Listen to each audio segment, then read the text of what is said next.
But it kind of all depends on what's the shape of the organization, and in particular the product management function or the product teams going to look like.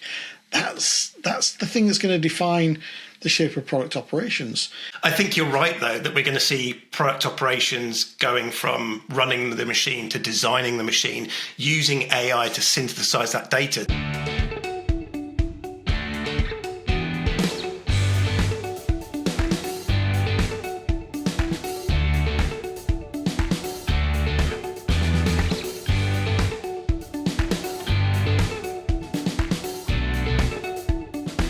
Welcome to the Talking Roadmaps channel, where in Series 2, Phil and I have been talking about product operations. We've spoken to 25 guests around the product operations space, and in this series wrap-up, we want to talk about what people agreed on, what they disagreed on, what stood out to Phil and I, and what we think product ops is becoming. Phil, would you add anything there? I guess I'd just add that we thought long and hard about what to make Season 2, and we went for product ops because it was roadmap adjacent. I mean, we're already planning Season 3 as well, and that's again roadmap adjacent because we've got to be honest to our heritage as talking roadmaps. It seemed like a key theme that we should be talking about for the product space because it's just growing and growing, and there's only so much material out there. What I've really loved, is that we've not just had the experts, we've had so many practitioners in this season, like people really doing the job in real organizations, and that's brought a unique spin to it for me. If you're enjoying the channel, subscribe, hit the bell icon, and give us a like.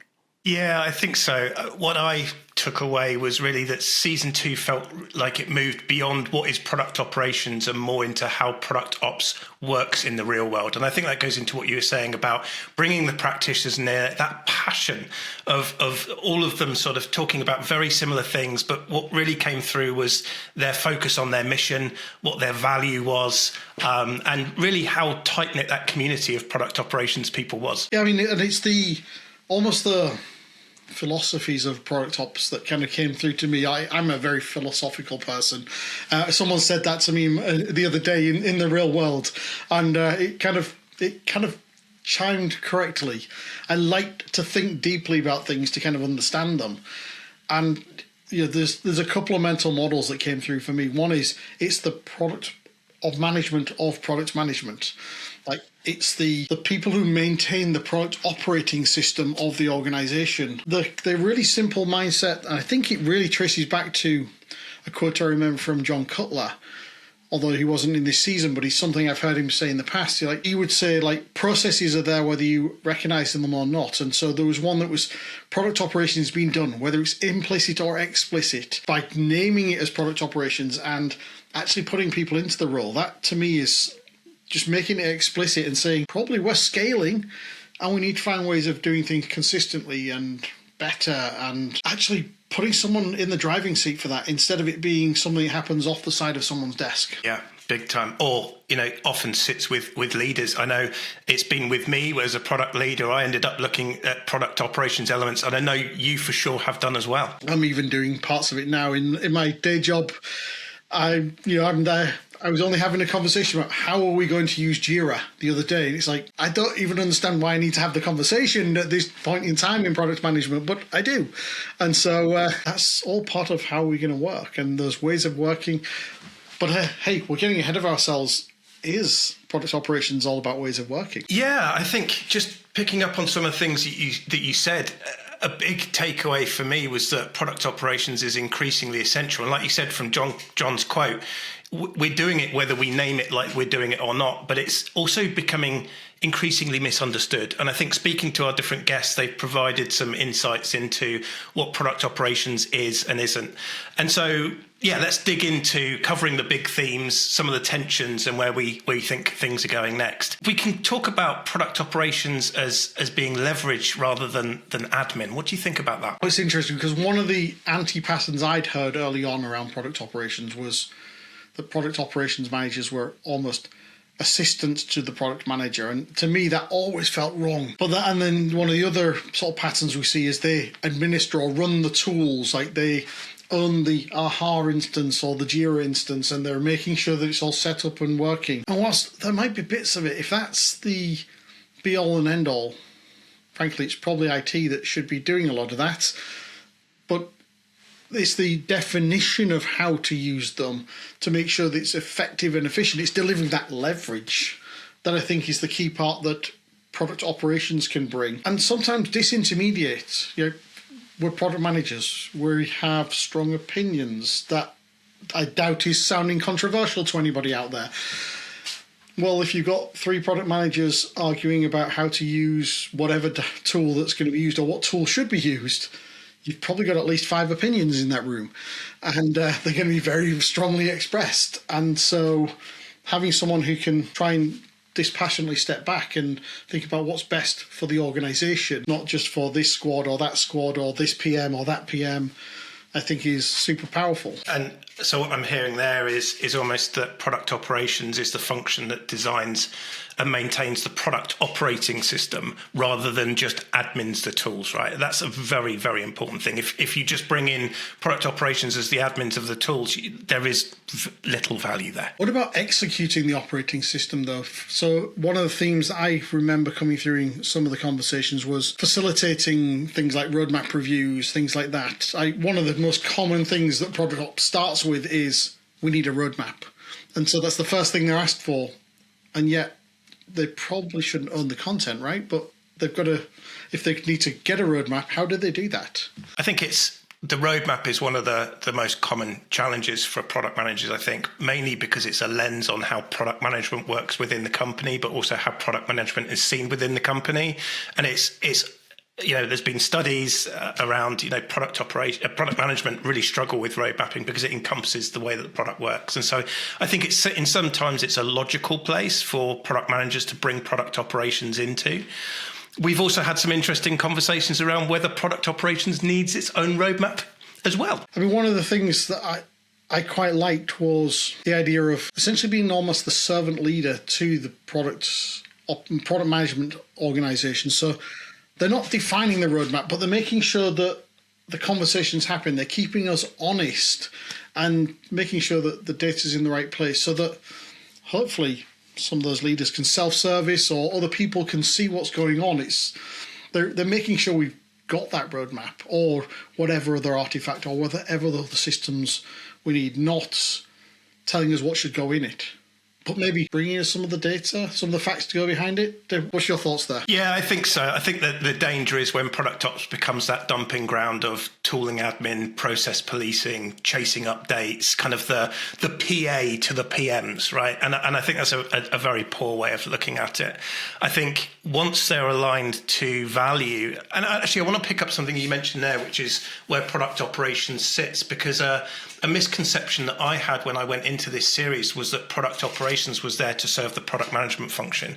And actually, product operations is there to serve product management within the company, and product management encompasses so many other departments there. And that was quite a big realization for me at the start and an important clarification. I mean, possibly even we could say it's there to support the operations of a product-led organization or a product operating model, whatever, however we want to phrase it, whatever's the buzzword way of saying it today, which means that they're helping design, they're helping engineering, they're helping sales. In fact, one of the themes that really came through for me was helping make sure that, for example, sales have all the collateral and key data that they need, as opposed to, because it's usually sat in the head of these product people, right? But it needs extracting and putting into a consistent place and helping work with those PMMs so that we get it, so everyone has that data instead of it being here, there, and everywhere. Yeah, very much so. And I don't know if I'm misremembering this, but also similar to customer success, for instance, as well. It's like,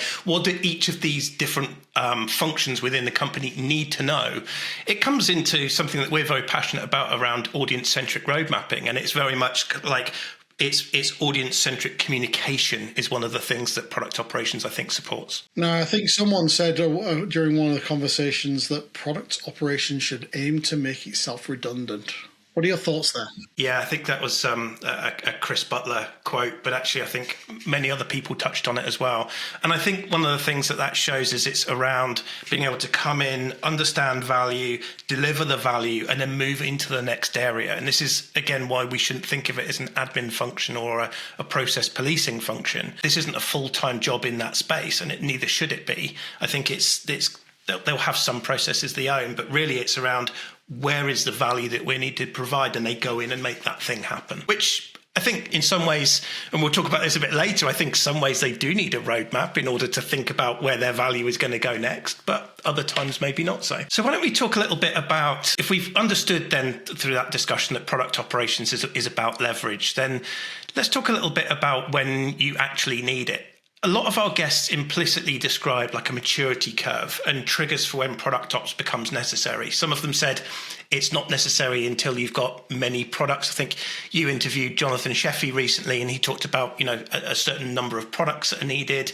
I've spoken to some people about certain size product teams, or even a team of one, right? With one of our guests talked about product operations being done as a team of one.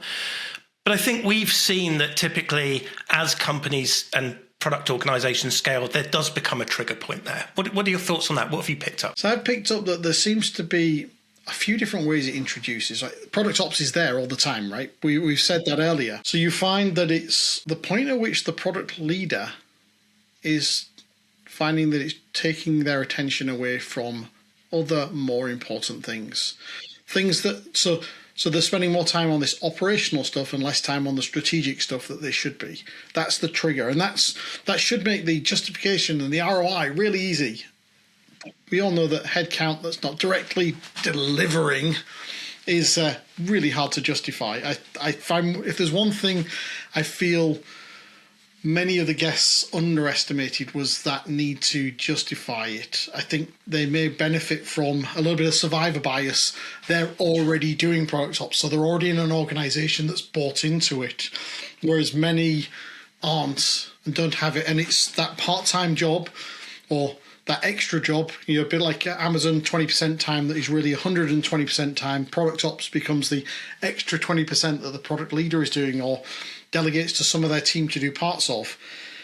And that centralising into one body becomes hard, or into multiple bodies.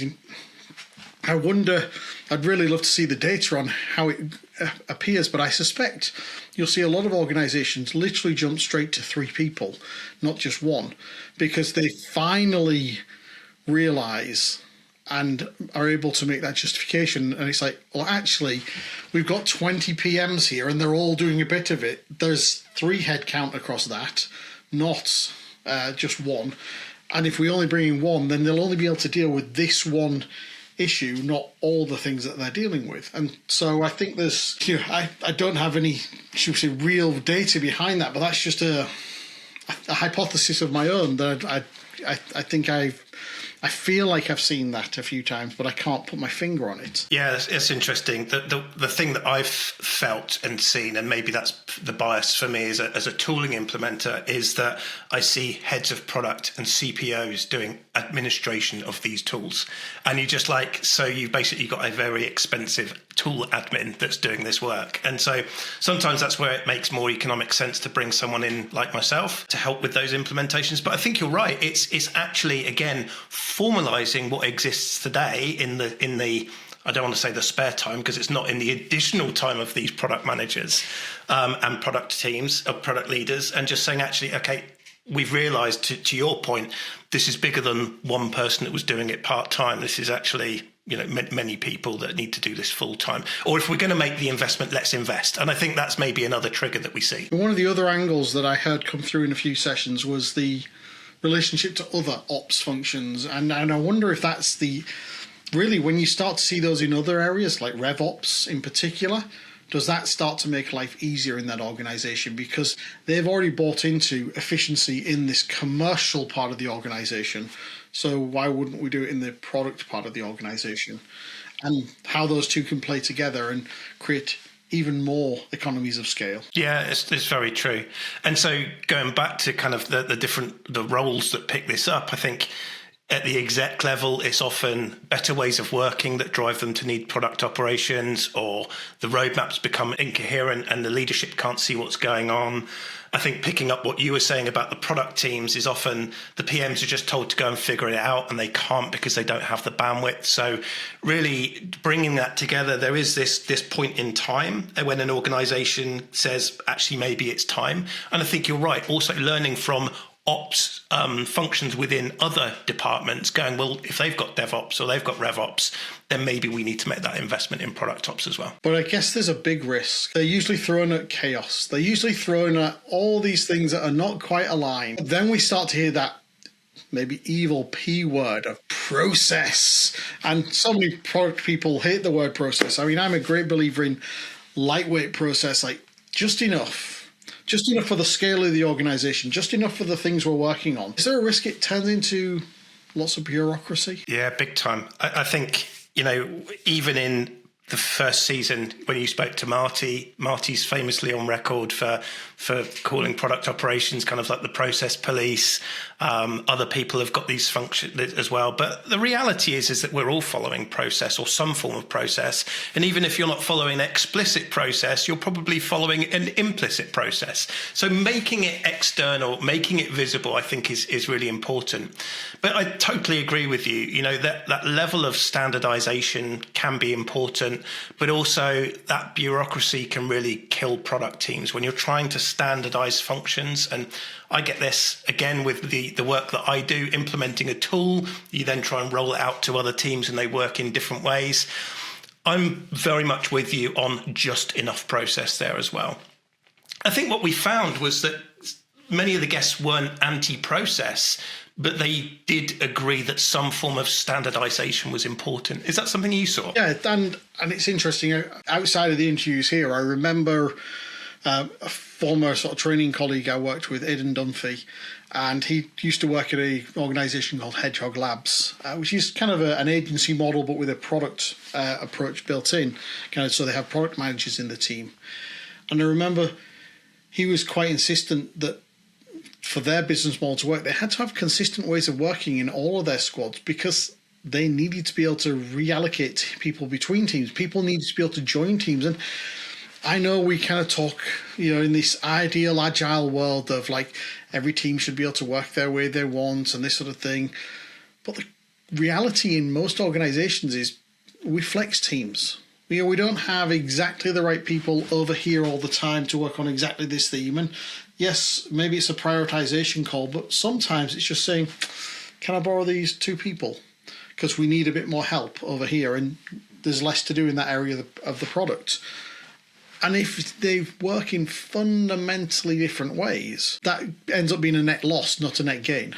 And so I think there is a lot to be said for some level of consistency, tool chain, and ways of working. But even on the tool chain side, it's also about reporting up. If you've got your data in 5 different tools, that's inefficient, ineffective. And your leaders are going to look at it and see one thing in one form, one thing in another, and just not be able to understand or compare. And it becomes a much harder conversation in the organization.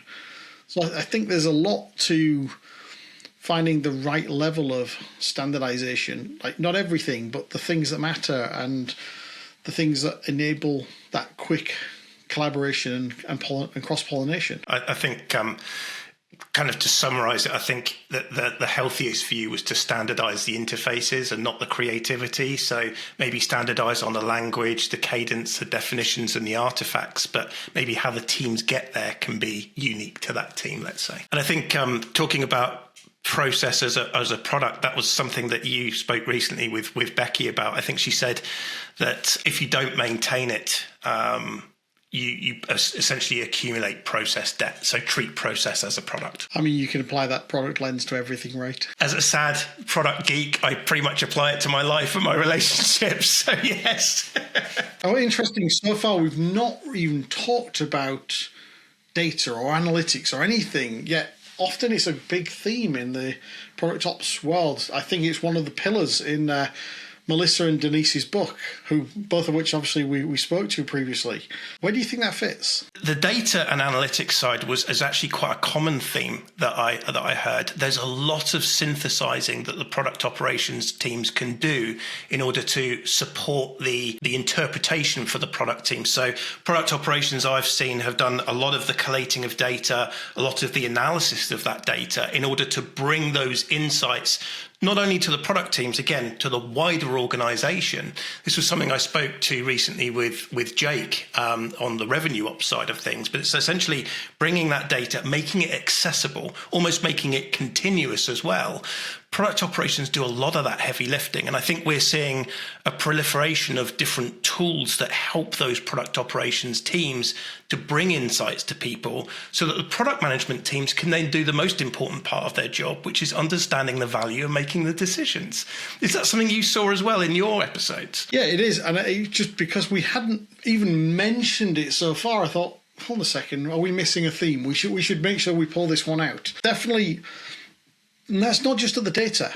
That's at the, or the quantitative. It's the qualitative as well, like helping ensure that we're honest about how often we're talking to customers and how we're getting those insights and making sure we have that stream of people we can interview so that we absolutely are bringing feedback loops into our product. But do we need feedback loops on our product operations as well? It's a good question. I think it depends on the organization, but I certainly think that there should be, because they need to be continuously talking about their value, especially when product operations might be in this difficult phase right now where they're continuously having to justify their value. I think a lot of the way that they do that is through these feedback loops or insight flow, for instance. So yeah, I think it's going to be increasingly important for product operations going forwards. I mean, if we are the customer or the user and the processes and the tools they're providing are the products, then absolutely, like, they should be treating like a product and doing discovery with us and looking at data on how we are working. That could be an interesting one with HR. Yeah, it could. I mean, sales and support were definitely mentioned a lot, but I think also the executive teams, again, the synthesizing of that information, sharing it with the exec teams became really important.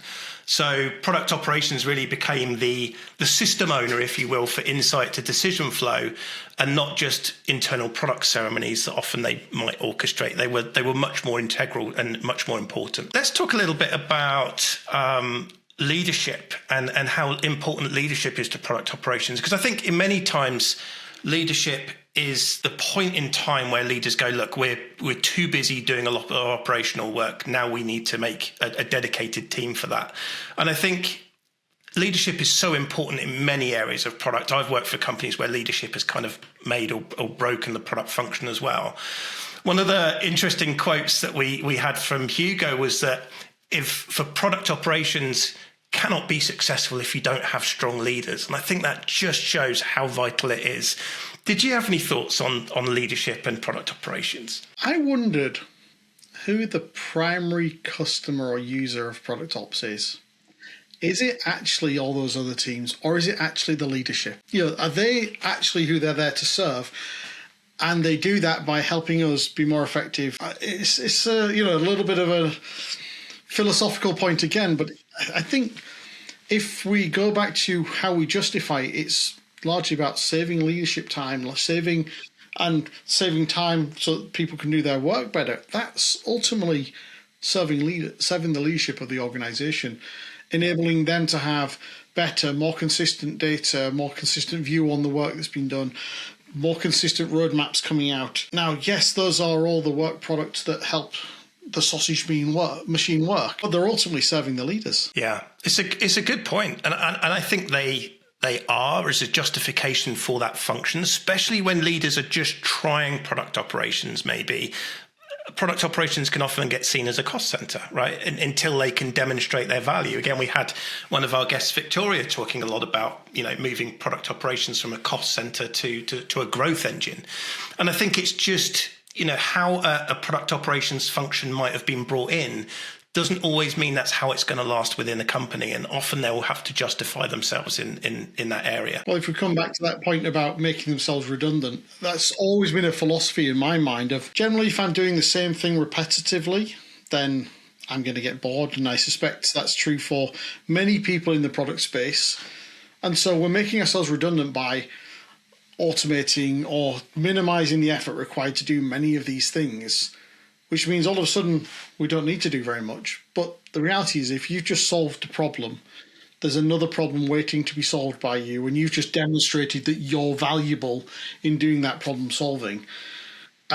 But as you said, like if a leader's just experimenting with product operations, one of the risks is that actually they're keeping their hand too tightly on the control. They're maybe micromanaging, and it could turn into lots of busy work and that assistant type work, as opposed to the truly delegating to a product ops person or team to really have that impact. And I worry that if people aren't fully bought in, but they're trying it, I'm trying to remember who it was. I think it was Jonathan Sheffy who, in our conversation, said when he was first introduced to a product ops person in his role at Google, he started the conversation with, I really just don't know what you're going to do for me. I don't understand. I don't feel I need product operations. And then after a very short conversation, it all dawned on him about how much they were going to help him to be his best at what he was the best at, instead of doing all the work around the work. Yeah, totally. I think to summarize that, I think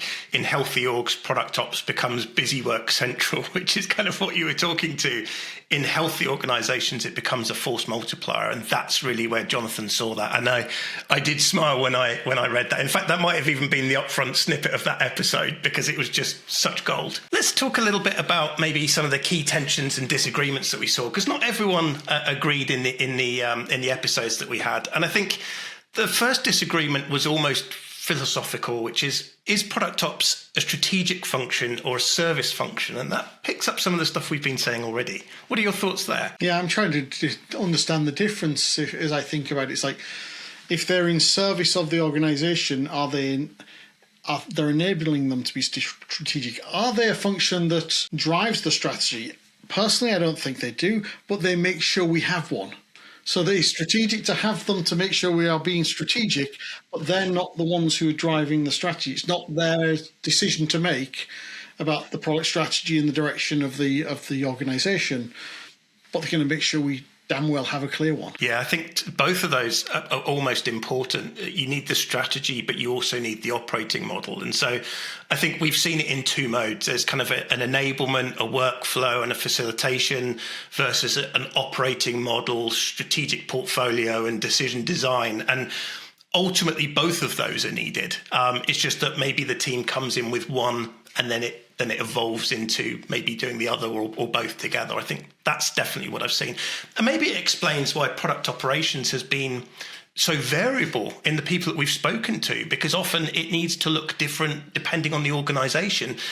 Frankly, just like product management often does within the organizations. But you know what, if I look at those lists you just gave, workflow, well, that is our operating model. It's just a slightly different hierarchy of how we talk about it, or a slightly different way we term it. Decision design, or how we make it, like facilitation and workflows, again, are the same sort of things. Like, we're creating the space to help people decide. And maybe we bring some good examples of good practice. Like, only the other day, I was running a strategy workshop internally, and the first comment was, we need to all decide together. And I said, no. We need a participative decision-making model, so everyone gets to have their voice, but there's the person who owns that decision, and because that allows us to move quickly and have ownership. The disagree and commit, right? Yeah, and that's the sort of structure that we can that a product operations person can bring. Essentially, I'm doing bits of product operations there in that, if I think about it. You can see that as a strategic capability or about facilitation, and to me, they're just different ways of phrasing it, and maybe the different ways you sell it to the leadership in that particular organization, because maybe politically someone doesn't want to give away the power, so you'll talk about more facilitation and workflow and enablement. Whereas if someone is really wanting to see them as someone who takes them by the reins and drives things forwards, you'll talk about, well, we're going to define the operating model, we're going to drive the decision-making approach, etc., etc. they're doing the same things. It's just how you phrase it. It's communicating to the audience. It is, and that brings up kind of maybe a side question here, which is where product operations fits. That was very interesting as well. You gave some great examples and personal anecdotes from your time experiencing it, and certainly speaking to other people where product operations might have sat under a function that didn't make sense, but from a leadership perspective and the personal qualities of the person it sat under, it made perfect sense. And that's another variance that we've seen. Often it's not just reporting into product management, it might be its dedicated function in and of itself. And I think that has some political and organizational challenges, but benefits there. And also sometimes it's just sitting under the right person. What do you think there? I'd expect it typically reports into the top of the products tree, but then that's usually got design sitting there as well. You tend to get a product manager at the very top of the tree and a product designer one level down. That's just what I see in most organizations. Sometimes you get engineering reporting in the same place. If you've got, especially with the new hybrid CPTO type roles, and operations then sitting there, but then you've got DevOps or EngOps and this sort of thing there as well. And do you bring those two together? Or, as I think we had with one of the guests, they said, yeah, actually reported into one of the directors of product because that was the best place for them to be. They could advocate for them, but they could also bring the structure. I think it was a relatively small product ops team within a much larger organization. And so I suspect there's also a maturity in the scale conversation that happens there. And seniority of the person leading. If you've got an individual contributor and they're reporting direct to the CPTO, it probably sends the wrong signals around the rest of the team. So politics kick in.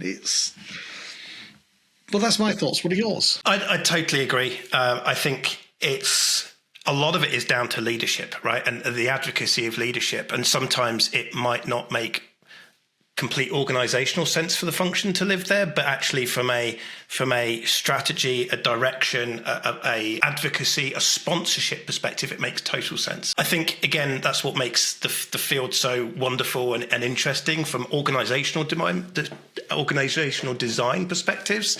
But I think it's around whatever's right for the organization, wherever it started from. There's a little bit of a kindling there, and once that fire is going, then maybe it makes sense to change it over time, but it probably makes sense for it to at least belong at initially where the need was, because that's where your sponsorship and your advocacy is. I mean, and obviously if we're putting it in with those other functions like EngOps and DevOps and this sort of thing, there's probably a lot of tools involved here because they tend to own a bunch of things like the CI/CD pipeline and stuff like that. So do product ops really own the tools? Should they really own the tools? Yes, it's a classic, right? And I think that was one of the biggest areas of divergence that we saw. It can be powerful because sometimes those tools underpin the operating model, right? That's what we talked about. That's one of the key frictions I see as a tooling implementer is that it's very easy to configure a tool. What's difficult is configuring it to your processes and the ways that your company works, but actually also really how it works. A lot of tension I see is I come in to bring a tool in, but actually the processes and the operating model of the company is poorly defined. And that's where the rubber hits the road, is when you codify it into a tool and prove that you just didn't understand how the organization works. So I think there's a big area of divergence there. I do think that it's also a tension, and product operations have got this difficult role of not being the tooling admins, but they need to do enough oversight to standardize the way that teams work and also unify it. The amount of times I work with companies where they're still using the system from 2 system migrations before because they didn't standardize it properly. You've still got a team using Smart Sheets. You've still got a team using PowerPoint. Then you've got a team using the new product stack. So I think there's definitely a lot of standardizations work there, but the admin side is a trap, I think, for product operations, and they need to do well to not just become the admins of a tool. Yeah, I mean, I think we had Chris Compton saying all the way back in episode 1 that if you're a small team, 1 or 2 people, you should be thinking far more strategically than tool management. I think there's maybe something to do with adoption curve here as well. Like in the very early days, when you're a small team with 1 or 2 product ops, maybe you do a lot of the setup, but then you find you make yourself redundant. You figure out how to hand it over to IT. As you get bigger, maybe you've got IT partners you can work with to do a bunch of the stuff for you. and you become more of a stakeholder driving it, the person who's kind of caring about the outcome, the adoption, the workflow. Maybe the change management is your focus instead of the actual tool management. It doesn't have to be a one-size-fits-all. It can be one stage of your organization and the maturity of it and the size of it, but also the stage of adoption of the tool as well. Like, maybe the right thing is to go really deep and hands-on in at the early points, and then gradually step back. Yeah, I think so. Go where it's necessary, but also just be respect of the product operations mission, which isn't to do the IT function there as well. So Phil, that's some great tensions there, and we've spoken with guests about many more as well. But maybe let's just think a little bit and zoom out and think about the direction of travel. I think product operations has been around long enough where it's gathering its maturity. There's also forward-looking, many people are saying that product operations needs to mature in order to be able to sustain and validate itself as a function.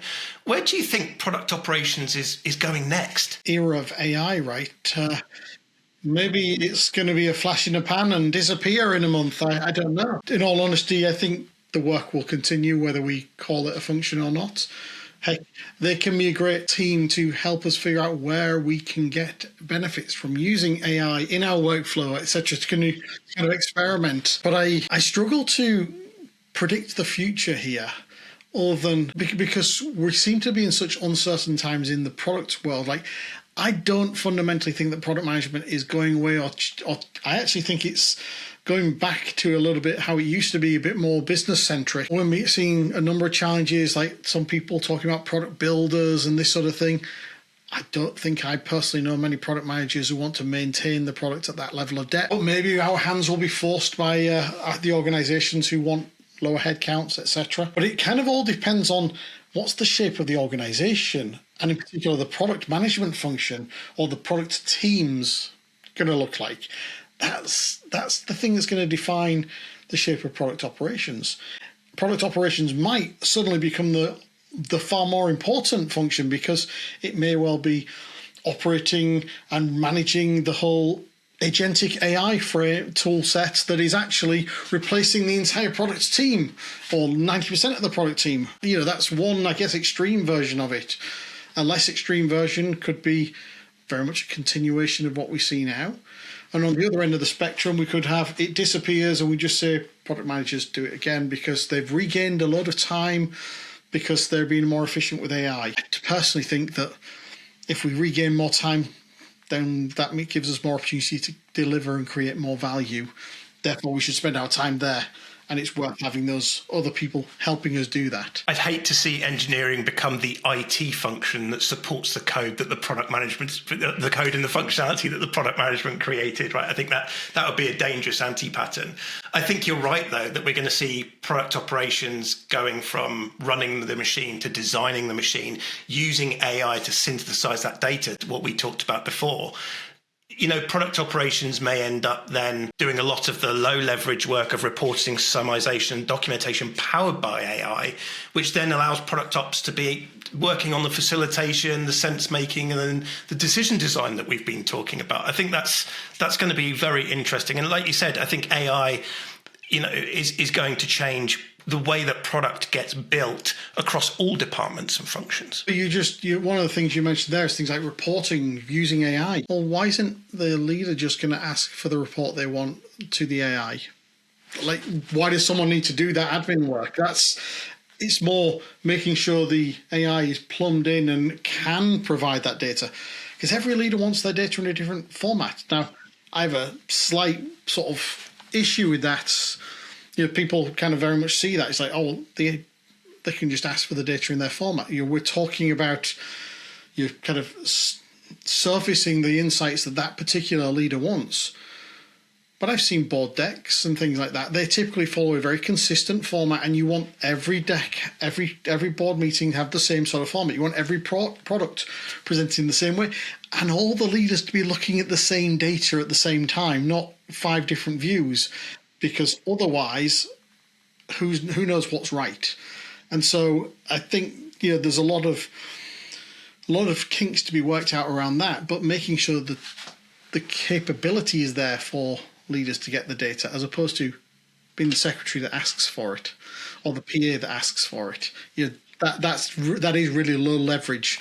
And you use that word when you talked about they could end up doing it. But if we go all the way back to the start, we said it's about leverage. So we don't want them doing low leverage work. We want them doing high leverage work. So we're coming to the end of season 2. We've got some thoughts for season 3. Let's maybe something to share with the audience. What's the subject, Justin? We're going to talk about go-to-market. Again, another roadmap adjacent area of talking roadmaps. We're going to be going into other seasons, which I'm really looking forward to. But this one was particularly interesting to me because it's an area that, as an internal tools product manager, I've not really been exposed to the go-to-market side of things as much as maybe a commercial product manager. And Phil, you mentioned to me that there were kind of 4 areas within there that we can explore. And I'm wondering, putting you on the spot now, but wondering if you can remember them, because I thought that was particularly interesting. And maybe you can unpack what go-to-market really means. I mean, yeah, the term is loaded. Some people use the term go-to-market to be synonymous with launch, like we are taking this thing to market and it's an activity at a period of time. More often in the early stage space, I find the term used to mean basically all our commercial activities. Like it's because the reality is we're always going to market. So we're going to pack in a bunch of subjects. We want to make it quite diverse, like pricing, packaging, product-led growth, product-led sales, metrics, product marketing. What else have I missed, Justin? Gosh, I don't even know, Phil. I do know that we've got some excellent guests that we've got lined up. We've got some new people in the space. We've got some aspirational people in the space that we're really trying to snag for that episode.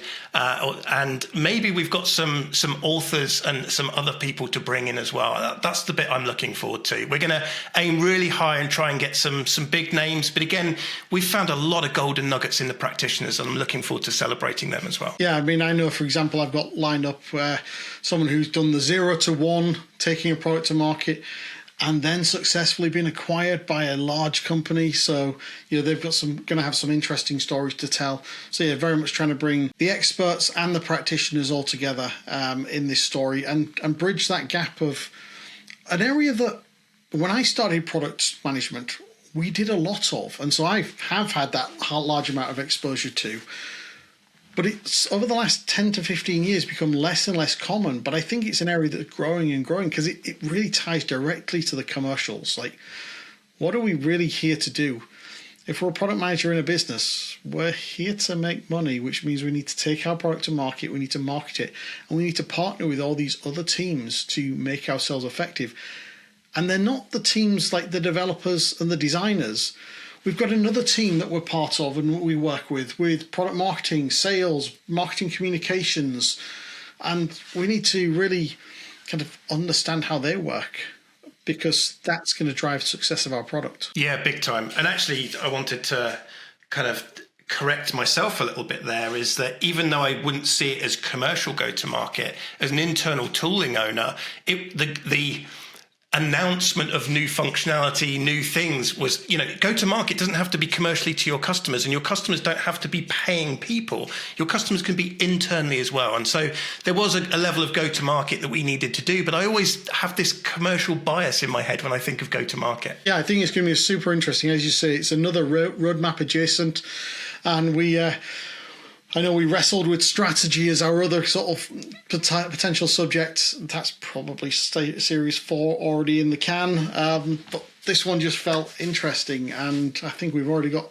8 or so people lined up to record with. So it's already shaping up to be an interesting season. It is. And I'm really looking forward to going on that journey with you into a new space. So, Phil, thank you for, again, another season of really enjoyable conversations. I've loved being the co-host with you on Talking Roadmaps. Other than that, I'm really looking forward to sharing this with our guests. Likewise, I think it's going to be a great season. It's also been great partnering with you for the last season and the first season as well. And I mean, what I love is we've been lovely, nice and flexible as well. We've brought in some extra bonus episodes in the middle where people like authors have reached out and said, can we come on and have a chat about our content? Because we know that's super interesting to our audience as well. Yeah, absolutely. Awesome. Well, Phil, thank you so much. Looking forward to what season 3 holds. Likewise. See you in season 3, everyone.